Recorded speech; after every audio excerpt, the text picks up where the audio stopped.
Malraux voit dans le Goya de la maturité, c'est-à-dire après 1792, donc le peintre a 46 ans, il voit un devancier de la conception de la peinture du XXe siècle.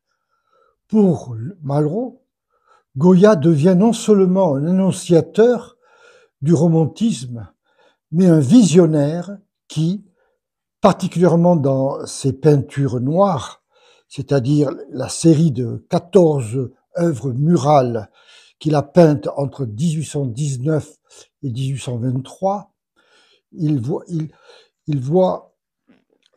que le peintre prend les devants dans la transformation profonde de la conception de la peinture qui va dominer le XXe siècle.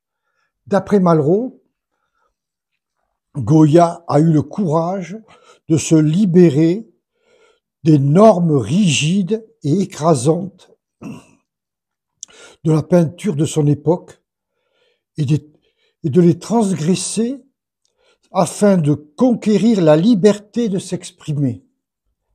Il préfigure tout l'art moderne, parce que l'art moderne commence à cette liberté. Et à son tour, cette liberté favorise la métamorphose de la peinture elle-même. Elle cesse d'être une valeur en elle-même pour devenir un instrument qui permet à l'artiste de crier l'angoisse de l'homme abandonné de Dieu. Malraux est d'avis que Goya avait pressenti 2 siècles à l'avance cette vision de l'art qui va s'imposer au XXe siècle et qui va captiver de nombreux peintres des avant-gardes.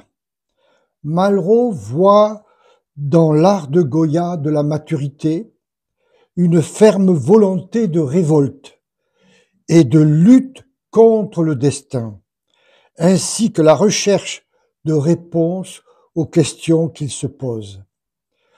À cet égard, les peintures noires en sont pour lui les plus représentatives. Et tout particulièrement, il voit dans Saturne, donc une œuvre qu'il a écrite entre 1821 et 1823, le titre complet c'est Saturne, le destin, l'art et Goya. Il voit dans Saturne le triomphe de l'artiste. Par son génie créateur, il voit le génie de l'artiste et le fait qu'il surmonte la mort et le temps chronologique.